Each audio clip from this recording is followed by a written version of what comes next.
Good afternoon. It is Friday, June the 22nd, and we are going to get started on show number 14 on our pre-Wimbledon men's and women's.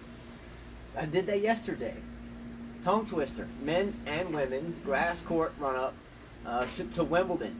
So our ultimate goal is to always to get the men. I'm sorry. It's hard to keep a straight face with your glasses. All right, so look, my glasses, pay no mind to the glasses because the glasses were $8 at the dollar store. And they're working for now until I can replace the glasses that after multiple years were broken by an errant tennis ball to my face by my 13-year-old during a backhand warm-up session. So right now I'm still pretty happy with my $8 glasses. They're doing pretty well though, right? You look pretty with those two sparkling things on the side. Each lens. I feel like Spike Lee up in here. Go Knicks. No, not really. I'm a Lakers fan. Hopefully that turns the tide sooner or later. Anyway, we're talking tennis. So we're going to jump right back into the men's conversation. Again, there's no reason why we do men's first over women's. That's just how we take notes. We could do women's first. If you want to see women's first, then we'll do women's first, right? Right. Okay, so again, the run-up to Wimbledon is where we are discussing who we think will be contenders at Wimbledon and who won't be. We try to kind of keep the players just to make it quicker for you to watch in your busy days, to keep it quicker to get to the point.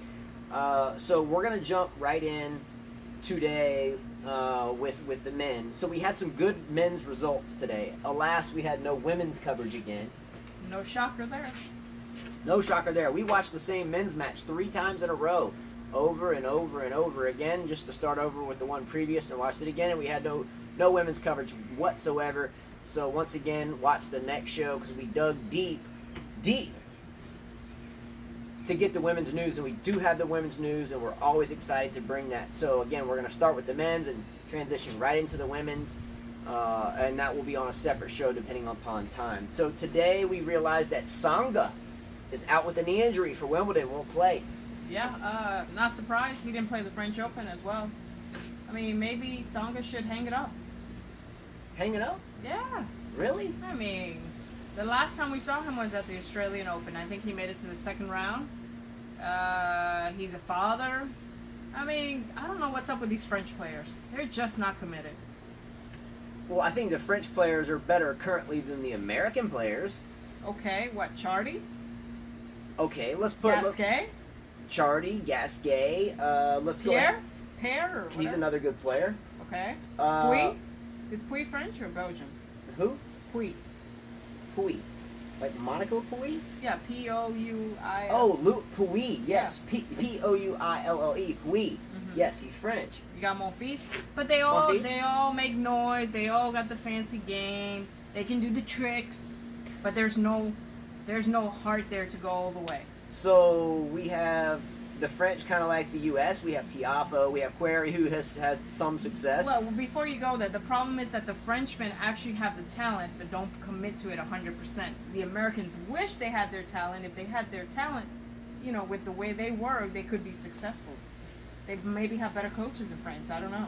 Well, didn't Chardy beat Tiafoe today in a match that unfortunately was subpar to watch anyway? Yeah, I mean, Tiafoe's forehand has to be fixed. That is awful to watch. Hey, Tiafoe, that forehand's kind of kooky. Just shorten it up a little bit. You'll be all right. That's a coaching problem, not yours. Coaches, we got to fix that forehand. It's slowing them down on grass. Big time. I mean, it's a no-brainer. You don't have all this time to do all this stuff. By the time he hits that forehand, get back to the backhand side. I mean, it's milliseconds he's wasting, and just the movement too. His movement on the court looks odd to me.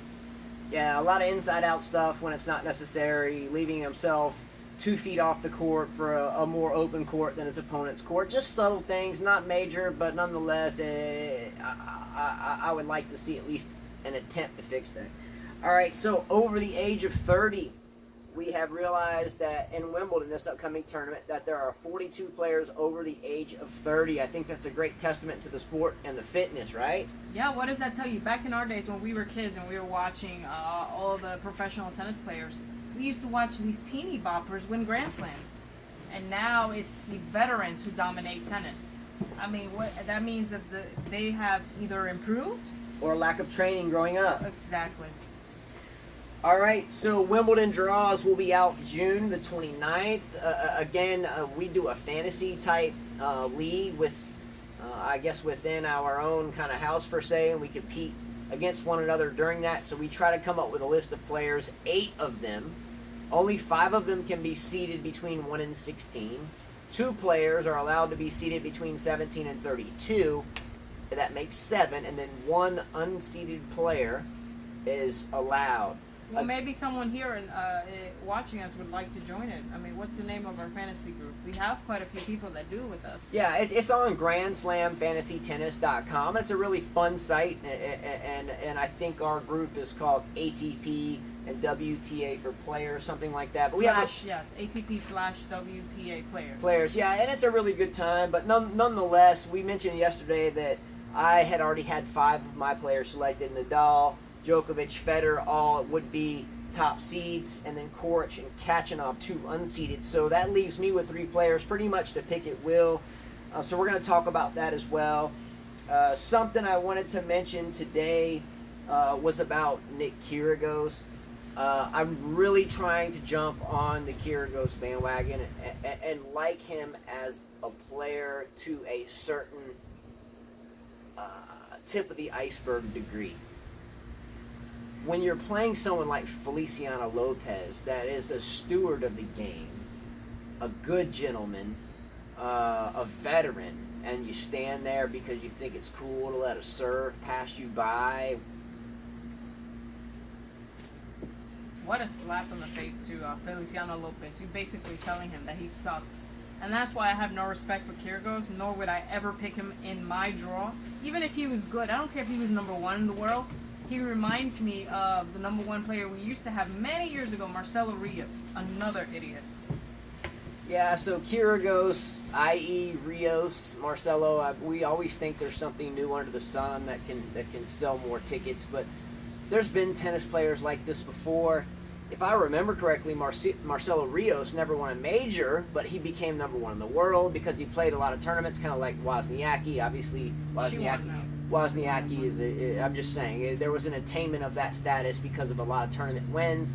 Marcelo Rios, in my opinion, was a decent player, but man, it got to the point where you didn't want to watch him anymore. And Kyrgios, I really think you have an opportunity to win Wimbledon, but this type of behavior, man, where you're just standing there, I mean, do that at the Australian Open, bro. Do that at your spot. Why you want to do it in England? I mean, if you want to disrespect the game that way, that's fine, but do it in Australia. Okay, I'm not even from England, but I'm telling you, do that in Australia and see how your fans react, because it's pretty cheesy, bro. Pretty freaking cheesy, man. Do that stuff to me, I promise I'll be mad as hell. I'm telling you. Good job, Lopez, for keeping a straight face for that, but I'm telling you, you know how like an NBA there's scuffles and the refs got to come out and break it up? I don't think I would have sat back for that. I think I would have jumped across the net and smashed my racket across your face. I'm not playing, man. Bring that stuff somewhere else, man. Get out of here with that. All right, we're going to move forward.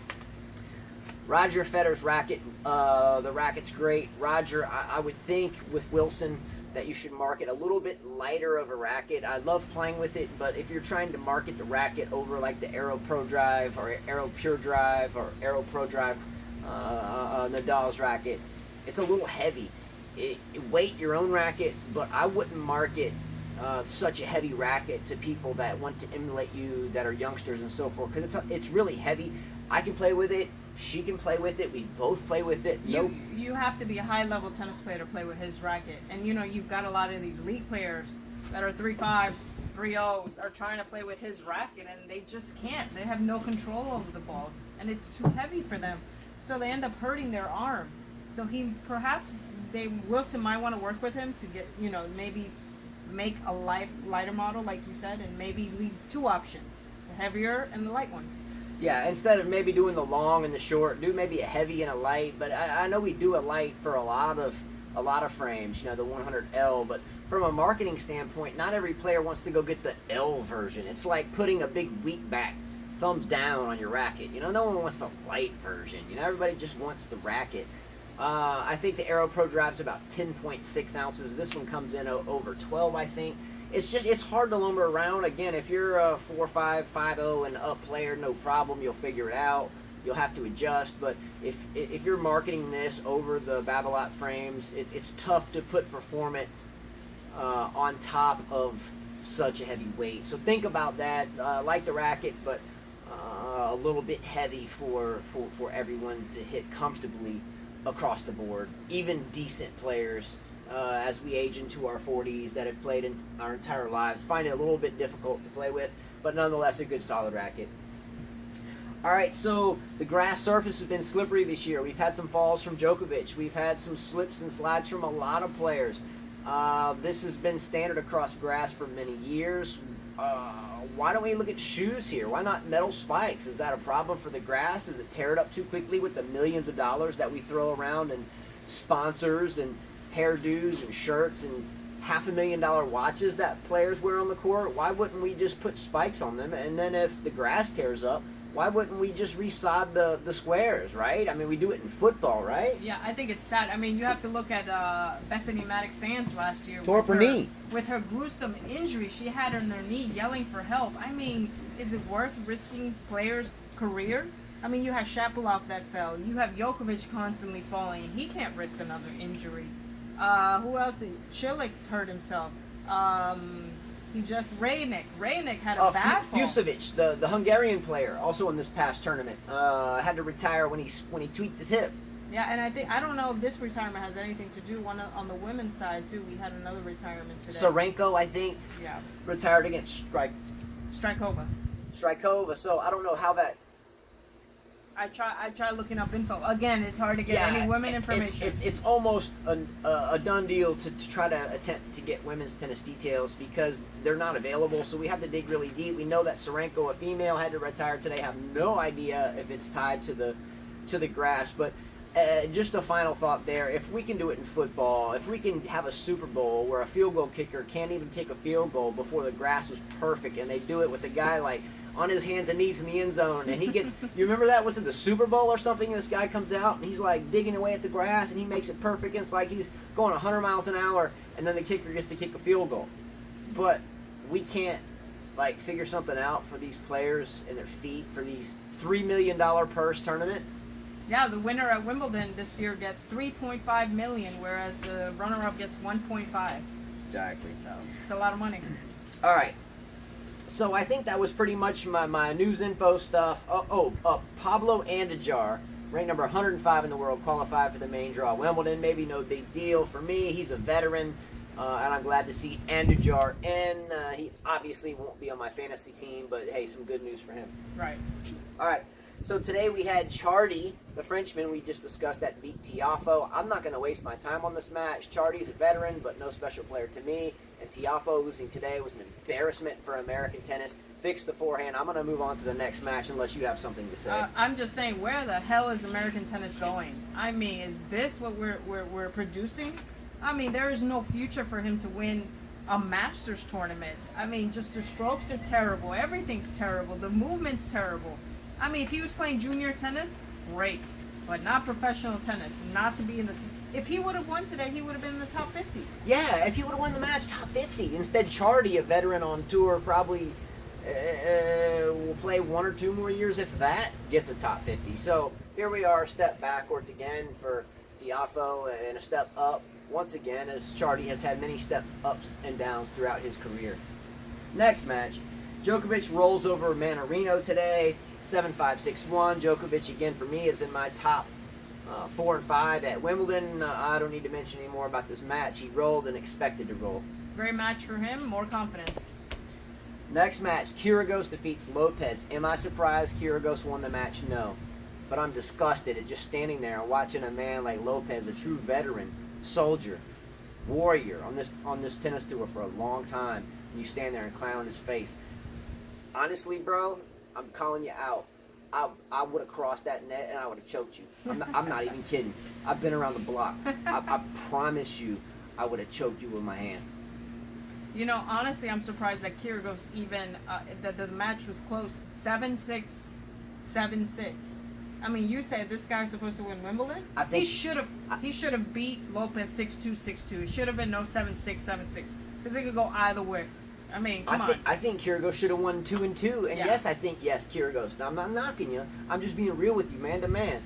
I think you can win Wimbledon, but if you had pulled that on me at this past tournament, we both wouldn't have gone anywhere because we both would have been suspended. I would have choked you on the court. I would have broken my racket across your face, and if not, security would have taken us both out of there. So we both wouldn't have won. That's all I gotta say. Just keep your mouth shut, man. Keep your head in the game and leave other people out of it, because that's whack. Next match, Cilic-Querrey. Ah, man, I was bummed to see Querrey lose that match. I mean, he looked like he was out of gas, honestly. His second serve, he lost every second serve, right? Every second serve point, he lost.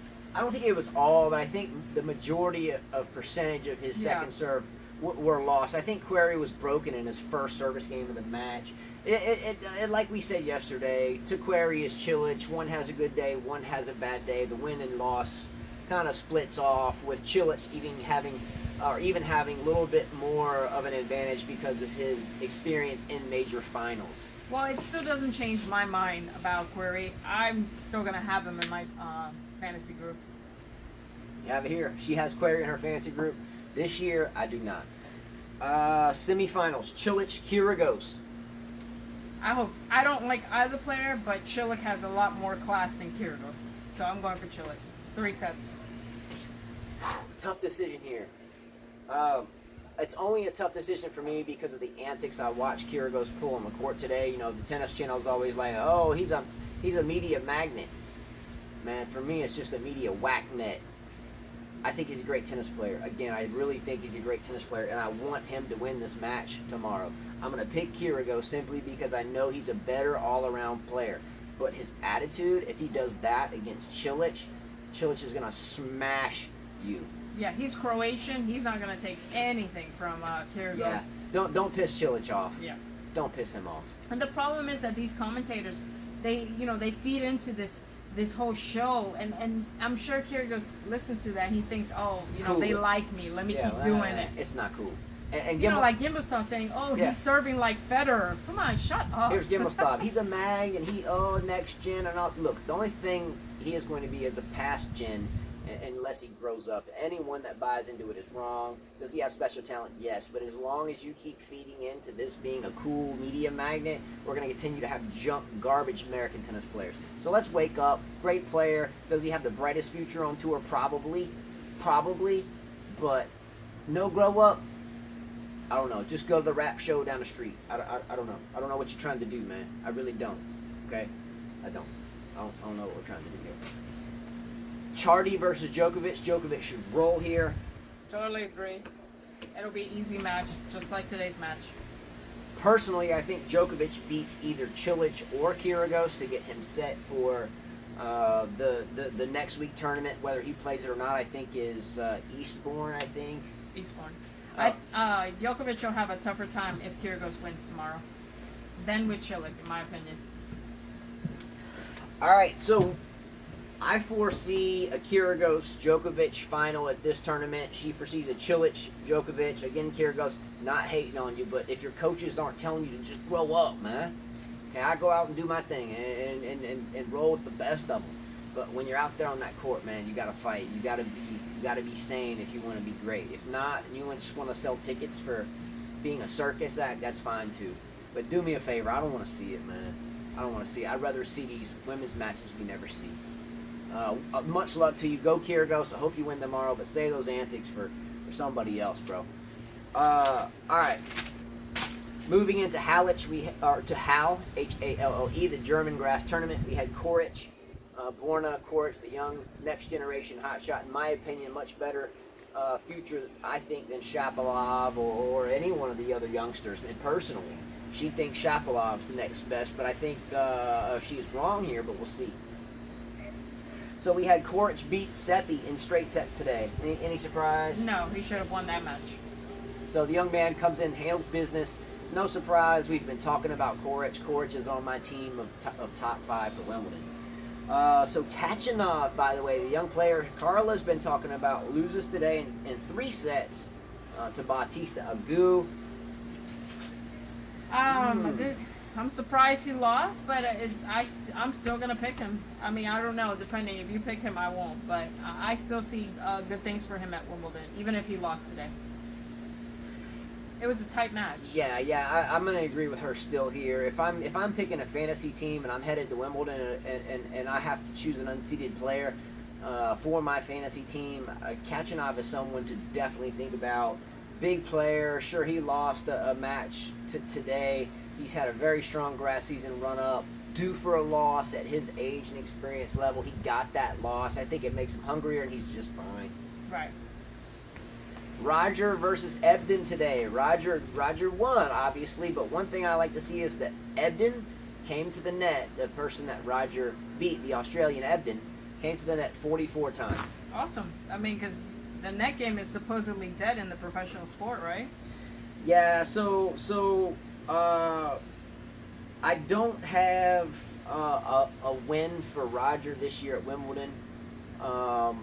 Just looking at him the past couple of matches, even the last tournament in which he won, I saw a 75% Federer, a little sluggish, a little vulnerable, showing some age. I think, again, Roger, I love you. I have your initials on my back, bro, so don't think I'm selling you out. But I think it's going to be a little tough for you to win Wimbledon this year. I don't have him as winning it unless something changes. But Ebden, it wasn't that bad of a match, and neither was it Edmund that he played before? No, he played. I don't remember who he played before. Yeah, I mean the matches have been tight for the most part. He played Pierre. Yeah, Benoit Pierre faced a couple match points. Right. So a little rocky for me for Roger. I'm still going to pick Roger as my top 5, but I'm not going to pick him to win it. I totally agree with you, Justin. I don't see Federer winning Wimbledon. I mean, he won the Australian Open. I think this is his last year. I could definitely tell that he is aging now. Maybe he's sluggish because he hasn't played any matches, but I think we'll see a new Wimbledon champion this year. I agree here. Maybe not a new first-time champion, but I think it would be possible for, say, Djokovic, even Nadal, if he's healthy. I think we'll see a new champion this year. New champion.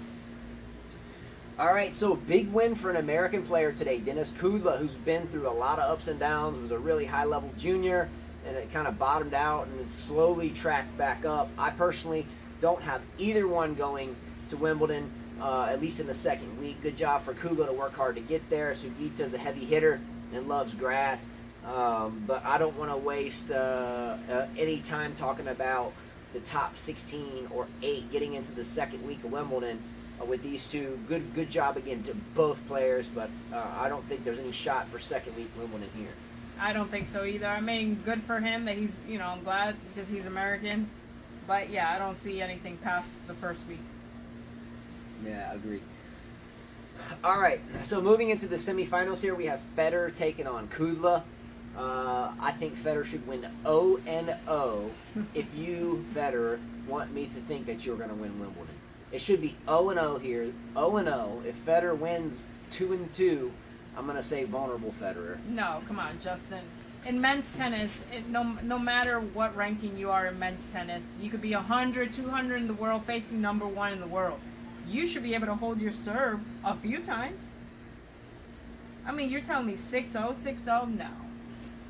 He'll win that match 6-3, 6-2, maybe 6-3, 6-4. Not a bagel. No.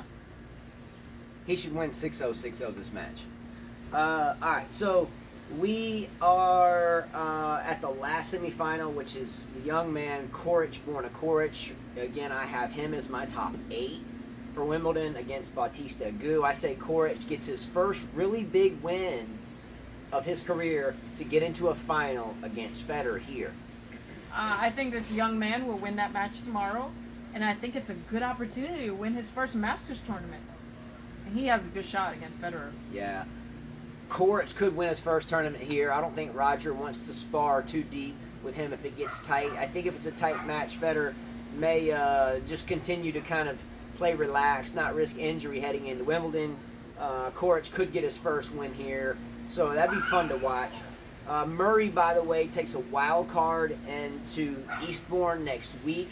So Murray will be playing Eastbourne. She had some news that he may do that and not play Wimbledon. So this might be unfolding. Will he play Eastbourne and not play Wimbledon?